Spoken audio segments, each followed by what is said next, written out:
예수께서는 이 땅에 오셔서 때가 찼고 하나님의 나라가 가까웠으니 회개하고 복음을 믿으라라고 말씀하시면서 공생의 사역을 시작하셨습니다.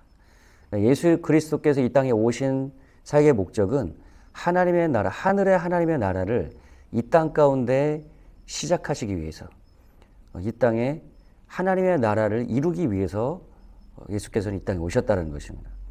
그러니까 창세기 때부터 하나님의 목적은 하나님의 나라를 이 세상 만물 가운데에서 이루시면서 하나님이 어떤 분이신가, 하나님의 형상과 모양대로 이 세상을 지으심으로 하나님이 어떤 분인가를 온 세상 가운데 나타내시기 위해서 이 세상을 창조하셨고요. 그리고 사람을 창조한 것도 하나님의 형상과 모양대로 사람을 지으시고 이 땅을 다스리게 하심으로 사람을 통해서 하나님의 영광을 또한 나타내기 위함이었던 거예요. 그것이 하나님 나라의 속성이고 하나님 나라의 목적이었던 거예요. 근데 사람이 범죄함으로 하나님의 형상과 모양을 잃어버리고 또 이 땅 가운데 이루어졌던 하나님의 다스림과 통치, 하나님의 그 나라가 사라지고 사단이 다스림과 통치가 이 땅에 시작되고 이루어지면서 인류의 역사가 오늘날까지 진행해 왔던 것이죠. 그 가운데 하나님의 원대한 목적은 다시 이 땅에, 이 세상에 하나님의 다스림과 통치, 하나님의 나라를 회복시키고 하나님의 나라를 완성하는 것이 하나님의 목적인 거예요.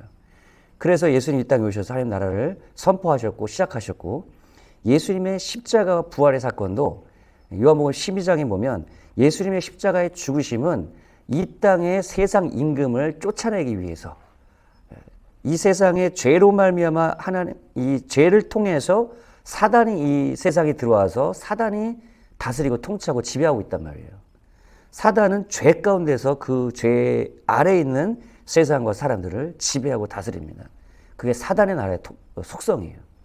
죄의 문제가 해결되면, 그곳에 죄가 사라지고 의가 이루어지게 되면, 하나님의 거룩함이 그곳에 이루어지게 되면 그곳에는 사단이 있을 수가 없고 하나님의 다스림과 통치가 그곳에서 시작되고 이루어지게 되는 것이죠.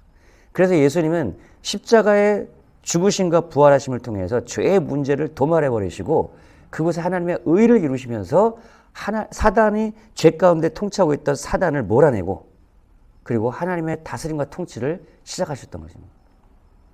하나님의 다스림과 통치가 이루어지기 위해서는 죄의 문제가 해결돼야 돼요. 그래야 세상 임금이 떠난단 말이죠.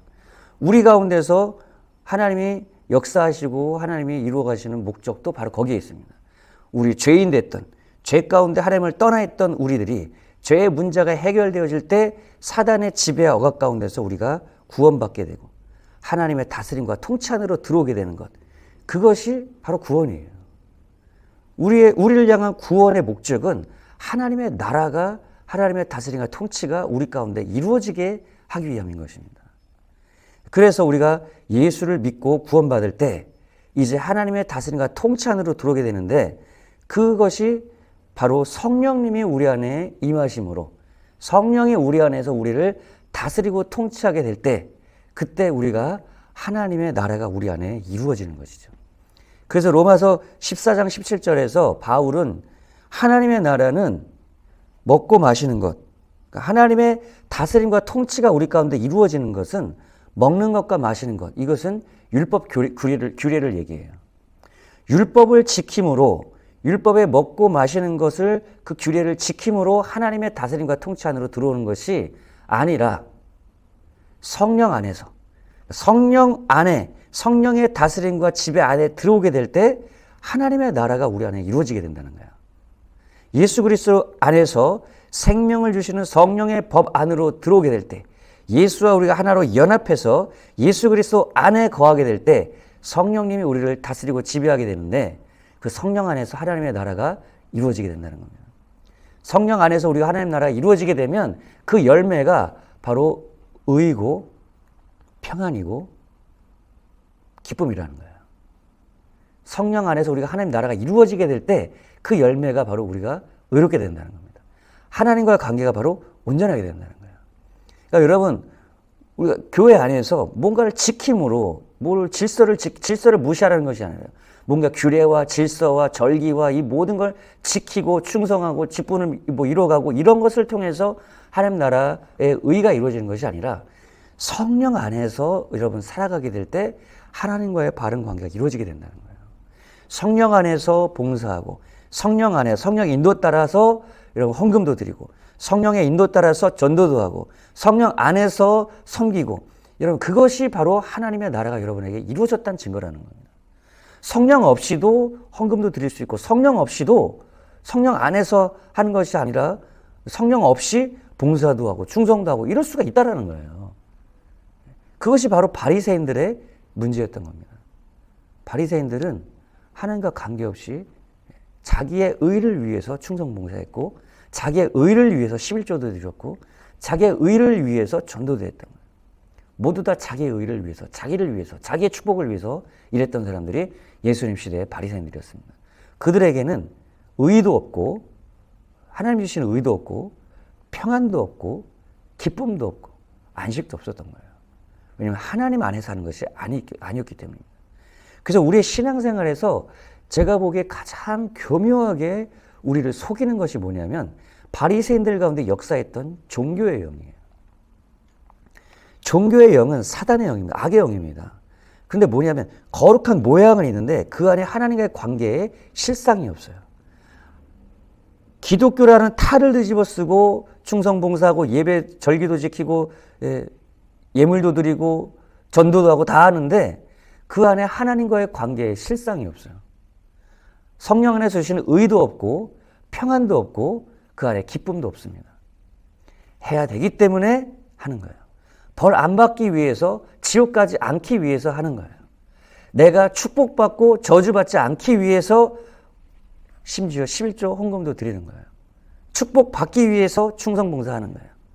근데 교회 충성봉사, 헌금도 드리고 건축공도 드리고 11조 드리고 모든 거 다 하는데 내 삶 속에 하나님의 은혜와 평강과 기쁨이 없어요. 그리고 질병이 오고 문제가 딱 오면 거기서 내가 이렇게까지 하나님을 위해서 했는데 하나님 나를 버리셨나? 하나님에 대한 은근한 내 삶 속에 원망이 있습니다. 하나님을 향한 믿음이 없어요. 그러다가 죽어서 지옥 가는 사람들도 있을 수 있다는 거예요. 제가 보기에 정말 이 세상에서 가장 불쌍한 사람들이 이런 사람들이에요. 교회에서 열심히 하나님 모르고 성령 안에 사는 것이 아니라 자기 의를 위해서 하나님을 위해서 심지어 자기의 축복과 자기 의를 위해서 하는데 그곳에 실상 하나님이 없어요. 여러분 오늘 바울이 얘기한 대로 하나님의 나라, 바울은 복음을 전할 때 하나님 나라 예수 그리스도의 복음을 전했습니다. 근데 그 하나님의 나라와 그 하나님의 다스림과 통치라는 거예요. 하나님 나라는. 하나님 나라, 다스림과 통치는 죽어서 경험되는 것만이 아니라 이 땅에 내가 살아가는 가운데 이루어지는 하나님의 다스림과 하나님의 통치가 바로 하나님의 나라의 복음입니다. 하나님의 다스림과 통치가 여러분 가운데 지금 임하게 되면 성령이 여러분 안에서 다스림으로 그 안에 의가 있고 하나님과 바른 관계가 있다는 거예요. 하나님을 아는 지식이 자라간다. 왜 우리가 누군가 바른 관계가 있게 되면 그 사람과 바른 관계에 있기 때문에 친밀한 관계에 있기 때문에 그 상대방을 알게 되잖아요. 관계가 깨지면 어떻습니까? 그 상대방을 더 이상 알 수가 없습니다. 그 사람의 사정을 알 수가 없어요. 관계가 깨져 있거든요. 하나님과 관계도 마찬가지예요. 하나님과 관계, 바른 관계 가운데 있으면 우리가 하나님을 친밀하게 알 수가 있어요. 여러분 성령 안에서 하나님과의 친밀한 관계, 그것이 바로 성령 안에 이루어지는 하나님 나라의 열매라는 겁니다. 성령 안에서 친밀함이 여러분 안에 이루어지기를 주님의 이름으로 축복합니다. 성령 안에서 또한 평강과 성령 안에 있게 되면 평안해요. 내가 하나님 나라 안에 성령 안에 있게 되면 내 영혼이 평안합니다. 근데 왜 내가 교회에서 열심히 섬기고 교회 생활 나름대로 열심히 하는데 왜 내 마음속에 평안이 없을까요? 내 마음이 왜 이렇게 불안할까요? 왜 내 마음속에 두려움이 있을까요? 왜 내 마음속에서 다른 사람의 그런 눈치를 살피면서 불안 가운데 초조함 가운데 살아갈까요? 여러분 하나님 나라에 있는 것이 아니에요. 여러분 종교생활하고 있는 것입니다. 성령 안에 있으면 평안합니다. 성령 안에 있으면 기쁨이 넘칩니다. 바울은 항상 얘기해요. 감옥 안에서도 rejoice in the Lord. 주 안에서 내가 다시 한번 말하노니 주 안에서 기뻐하라라고. 성령이 주시는 기쁨은 세상에 주는 기쁨과 다릅니다. 내가 잠깐 유익된 거, 내가 잠깐 좋았던 것 때문에 기뻐하는 거, 내가 누구의 선물 받았기 때문에, 내가 돈벌이가 좀 좋았기 때문에 기뻐하는 이런 기쁨과는 달라요. 하나님이 주시는 성령 안의 기쁨은 감옥에 있어도 순교를 앞두고 있어도 기뻐하는 하나님 나라로부터는 초자연적인 기쁨입니다. 이것이 성령 안에서 주시는 하나님 나라의 열매라는 겁니다. 오늘 하루도 여러분 성령의 지배 안으로 들어가십시오. 성령 안에서 하나님의 다스림과 통치 안에 거하심으로 성령 안에 의와 기쁨과 평안을 누리는 오늘 하루가 되시기를, 하나님의 나라를, 그 천국을 누리는 여러분 되시기를 주님의 이름으로 축원합니다.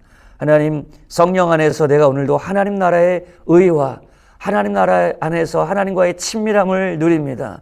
하나님을 알아가는 지혜와 지식과 하나님과의 친밀함 가운데 자라가는 오늘 하루가 되기를 원합니다. 성령 안에서 친밀함을 오늘도 누리며 성령 안에서 의와 그 평안과 기쁨을 누리는 오늘 하루가 되기를 원합니다. 성령 안에서 평안과 기쁨을 누리는 우리 모든 성도님들이 되게 하여 주시옵소서.